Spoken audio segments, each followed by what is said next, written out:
Welcome back to Teach a Man to Fish channel. In today's video, for you, we're going to be doing venison shoulder roasts in a cast iron Dutch oven. Let's go ahead and get started.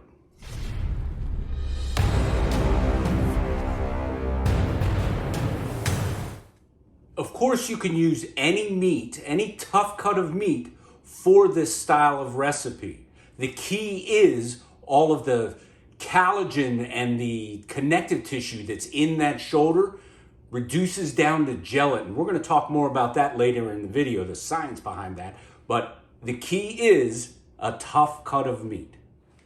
It's actually not typical to get shoulder roast cuts from your butcher, so it's best to start with your own shoulder and use this process to split it down into two roasts. You see we located that bone in the front of the leg. Then using this heavy butcher knife, you break the joint, and it's a pretty decent cut from there. A little bit of stops and starts, but you'll work your way through it. If you have one, you definitely want to get your big boy knife out for making some of these cuts, but you can get by with just a regular boning knife as well. Be patient with yourself when working your way through the joints. Not every joint comes apart easily and quickly, and as a home butcher, you may do this, say, if you're having a really good year, a dozen times a year. You won't have the smooth, buttery skills that you see in the other online videos. If you watch closely and you've done this enough, you watch a lot of these shoulder cleaning videos and you'll notice where they put the little gaps in, or you'll see the video jump. Some of these joints require some struggle and they kind of skip right through that. We're not going to do that. We're going to show it to you. You see? Oh, you don't see it? He moves! Right there! Wait! Right there! Right as I'm sitting down! Not many people realize that a deer actually walks on its toes. What we're working on there would be equivalent to our ankle joint, and the joint that we did before was the knee joint. Once we get that shank separated, don't waste that either. It's amazing how many people end up throwing that away or throwing it into the grind pile. That's a perfect ossobuco recipe cut. If you're interested in the video, we'll put it in the upper right corner where we do our ossobuco as well. Next, you'll do the cleanup and remove a lot of that unappetizing meat, some of the blue skin. When you go to do the sear, the cleanup is important. You want to be searing the meat and not all of that blue skin on the exterior.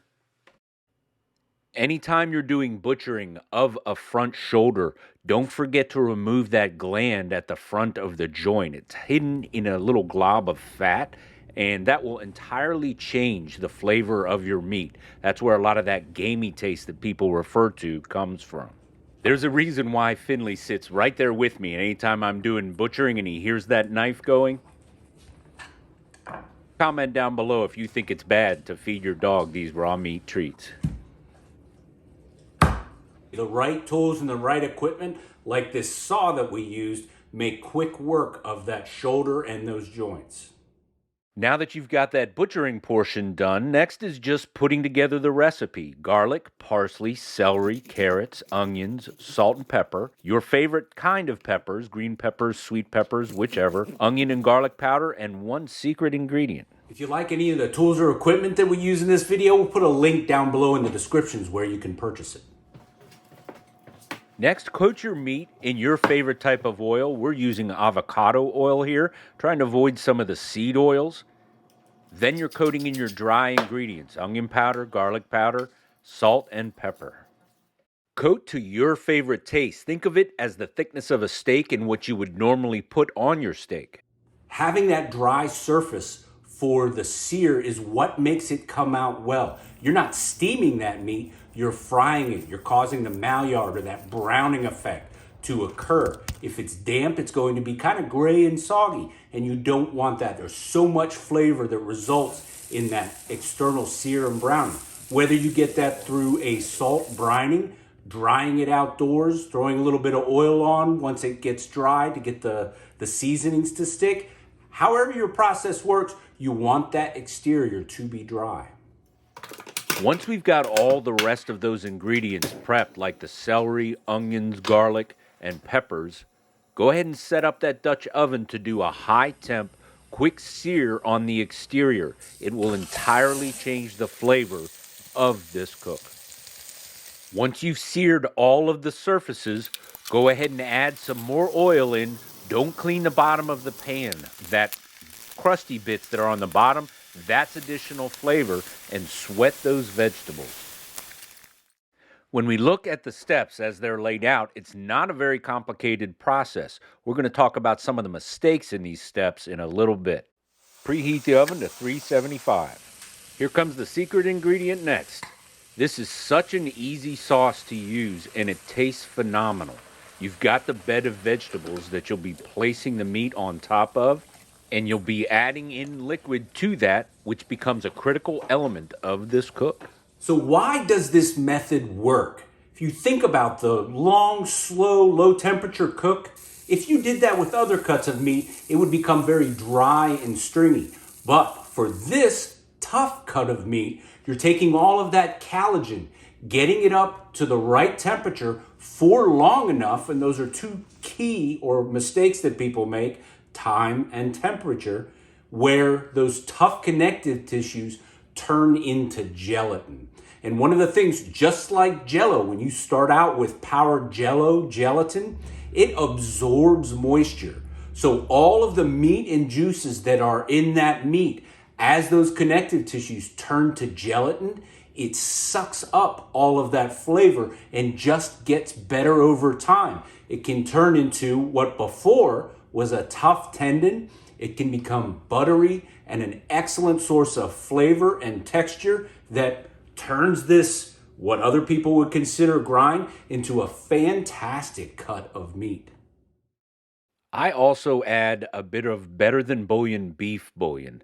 I think it adds a lot to the umami flavor or the intensity of the flavor of the sauce. Be careful with salt when you're adding bouillon in. It does add saltiness, so you might want to taste it and salt to taste. Of the mistakes that most people make while making this braised venison shoulder roast, it's not giving yourself enough time to complete the cook. It is a long process, and you're going to be checking it towards the end to make certain it's reached the tenderness that you want. You don't want your guests standing around waiting for that meat to come out, and I'll tell you this, it will refrigerate well. You can cook it well beforehand, leave yourself plenty of time, and the flavors only get better during the rest or in the fridge during the marry, and reheats great. Don't be nervous about starting this a day or 2 days before. Throw it in the fridge and then it's there for your guests. But the key is leave yourself enough time so that at the end it's sitting waiting on your guests, not the other way around. Now it's just a waiting game. Check your liquid and check the tenderness that you're trying to achieve. Usually 3 hours at 375 will accomplish what needs to be done. This meal, as we're presenting it here, is in fact low carb. Over top of a bed of rice, the sauce is a phenomenal flavor. You could also put this with a side of rice or mashed potatoes. This can become an addition to any plate that you're making. And just think what your guests are going to experience when you tell them, hey, this is an entire shoulder.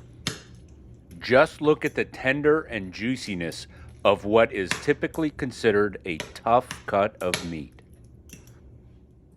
YouTube says that this video is perfect for your viewing habits.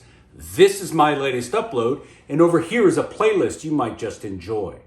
I hope you liked it. If you did, please click like, subscribe, share, and come on back for more.